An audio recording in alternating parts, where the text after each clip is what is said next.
सीधे माया सिंह जी के पास चलता हूं गाजियाबाद में। माया सिंह जी हमारे साथ जुड़ी हुई है, मेरी एक दर्शक। माया सिंह जी, आपको ये लगता है कि एक षड्यंत्र था पंजाब के किसानों को देश से अलग करने का, जो राकेश टिकैत आरोप लगा रहे हैं?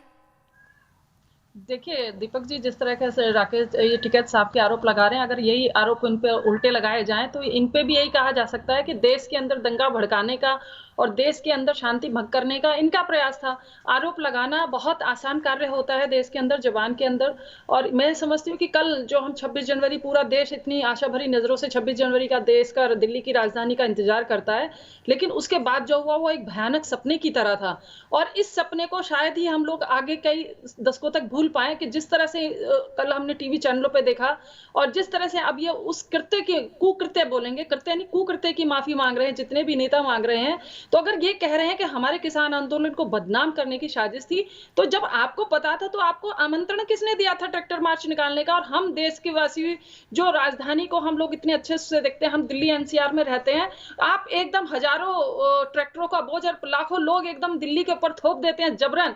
तो आप सोचिए, जितने आपकी गिनती नहीं थी। तो मैं समझती हूँ कि वाकई आपने कहा था ना गोलियां चलाइएगा, अभी टिकैत साहब का कहीं पे मैं एक बयान देख रही थी, आप चाहते थे कि दिल्ली पुलिस गोलियां चलाए और आप इस तरह से उस लोगों को बदनाम करें। तो आप, बल्कि मैं कहती हूँ ये फिर भी आप, जैसे एक मैं कह रही थी कि कहीं पे सुना मैंने कि दिल्ली पुलिस ने बड़ा संयम बरता। ये सच बात है, अगर उसने गोली खोल दी होती तो कल का मंजर और ज्यादा भयानक हो गया होता।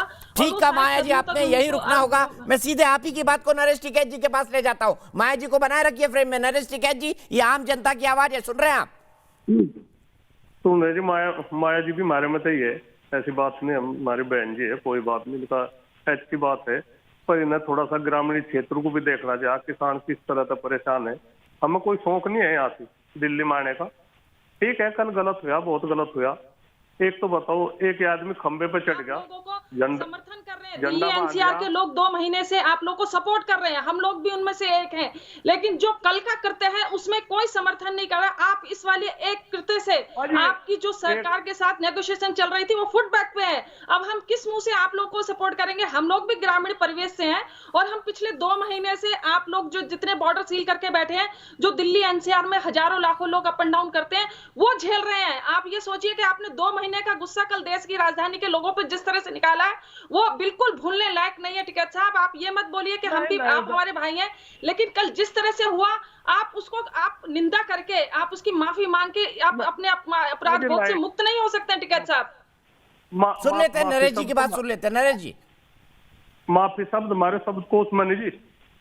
गलती मान सके, गलती गलत हुआ वहां से माफी शब्द नहीं हमारे शब्द कोश में।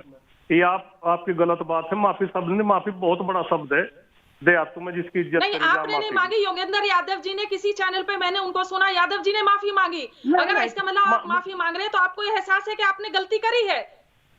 अजी नहीं, ऐसा गलती हमने क्यों करती? गलती उन्होंने करी, जो कोई वहां खंबे पे चढ़ा, उन्होंने घंटा वो झंडा बांधा और वो फिर उतर भी गया, फिर चला भी गया मोटरसाइकिल पर।